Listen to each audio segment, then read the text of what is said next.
ఇందాక మనం ఎలాగైతే సనాతన ధర్మము మతము అంటే ఏమిటో అనుకున్నామో అలాగే ఇక్కడ కూడా కష్టం వేరు కోరిక వేరు.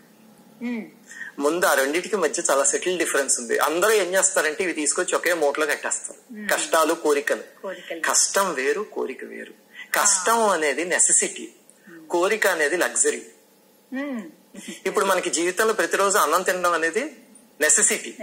ఓకే, బెంజిలో తిరగడం అనేది లగ్జరీ. ఆటోలో వెళ్ళొచ్చు, ఆటోలో వెళ్ళడం నెసెసిటీ, ఎందుకంటే 20 కిలోమీటర్లు నేను నడవలేను అని ఆటోలో వెళ్ళొచ్చు. బెంజిలో తిరిగితే లగ్జరీ అది. అలాగే కష్టాలు అనేవి అన్ని నెసెసిటీస్, కోరికలు అనేవి లగ్జరీస్. మీకు అర్థమయ్యే భాషలో చెప్తా. ఇప్పుడు ఒక మనిషి ఉన్నాడు, ఆ మనిషికి ఏదో అనారోగ్యం వచ్చి పాపం ఎన్ని హాస్పిటల్స్ తిరిగాడు, లక్షల రూపాయలు ఖర్చు పెట్టాడు, అయినా సరే అతని ఆరోగ్యం మాత్రం దొరకలే అతనికి. అది కష్టం. దాన్ని భగవదారాధన చేసి తీర్చుకోవచ్చు. ఎందుకంటే మనకి శాస్త్రంలో పూర్వజన్మ కృతం పాపం వ్యాధి రూపేణ పీడ్యతే అని ఉంది. అందుకని పూర్వజన్మలో కరళగట్టిన ప్రారంధం ఉంటే కనుక అది వ్యాధి రూపంలో వస్తుంది అని ఉందన్నమాట. అందుకని అది పూజ చేసి తీర్చుకోవడానికి మనకి సనాతన ధర్మంలో ఎన్ని ప్రక్రియలు ఉన్నాయో దానికి రామాయణంలో కొన్ని ఉన్నాయి. అలాగనే ఈ చంద్రశేఖరాష్టకం లాంటివి చేయొచ్చు. అలాంటివి బోల్డ్ ఉన్నాయి రోగాలను తగ్గించుకోవడానికి. అవన్నీ మనం చెయ్యాలనే మహర్షులు ఇచ్చారు, అందుకని అవి ఏమీ తప్పులేదు. ఇవి కష్టాలు. అలాగనే ఎంత వయస్సు వచ్చినా సరే వివాహం కాలేదనుకోండి, కొంతమంది ఉంటారు పాపం ఎంత ప్రయత్నించినా వివాహం కాదు, అది కష్టమే కదా. ఏ స్త్రీకైనా ఏ పురుషుడికైనా సరే జీవిత భాగస్వామి కావాలి అని ఉంటుంది. తల్లిదండ్రులు వెళ్ళిపోయే లోపు జీవిత భాగస్వామి ఉండాలి, లేకపోతే అది కష్టమే. ఆ కష్టాన్ని భగవంతుని ఆశ్రయించి తీర్చుకోవచ్చు. ఇప్పుడు పెళ్లి కాకపోతే హాస్పిటల్ వెళ్తే పెళ్లి అవ్వదు, అది ఎవరి కాళ్ళు పట్టుకోవాలి, భగవంతుడి కాళ్ళు పట్టుకోవాలి, అంతే కదా. అలాగే కష్టం వస్తే తప్పకుండా తీర్చుకోవచ్చు. దీని పురాణ పురుషులు కూడా చేశారమ్మా. ఉదాహరణకి రామాయణంలో దశరథ మహారాజుకి పిల్లలు లేరు. దశరథ మహారాజు అంటే పురాణ పురుషుడు. ఆయన ఆ పిల్లలు లేకపోతే ఆయన ఏం చేశాడు, పుత్రకామేష్టి యాగం చేశాడు. అంటే అక్కడే మీకు ఎగ్జాంపుల్ తెలుస్తుంది కదా, ఏదైనా కష్టం వస్తే కనుక దాన్ని భగవదారాధనతోనో శాస్త్రంలో చెప్పిన వాటితోనో తీర్చుకోవచ్చు. అలాగనే పార్వతీదేవికి సంతానం కావాలి అంటే నారాయణుడిని పూజించి గణపతిని సృష్టించింది అని మనకి వినాయక చవితి కథలో వస్తుంది.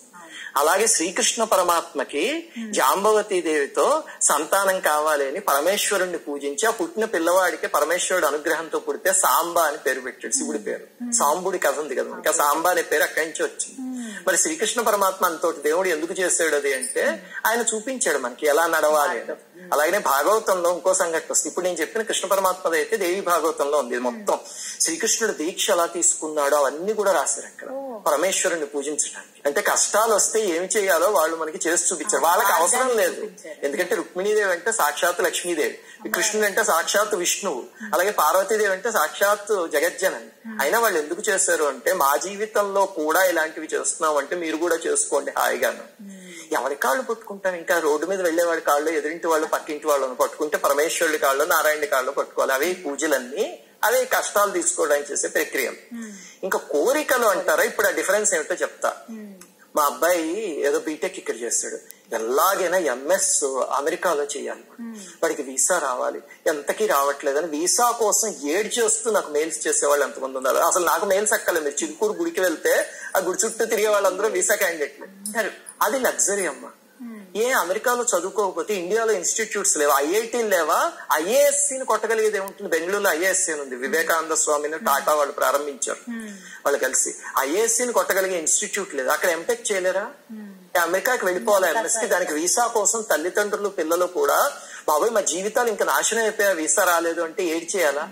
అక్కడ ఇంకా ఆలోచించాలి. అది లగ్జరీ, అవి కోరికలు, ఇవి కష్టాలు. ఇప్పుడు మీకు ఆ రెండింటికి డిఫరెన్స్ అర్థమైంది కదా. కష్టాలు తీర్చుకోవడానికి మన వాటిల్లో ప్రక్రియలు ఉన్నాయి, అవన్నీ హాయిగా చేసుకోవచ్చు.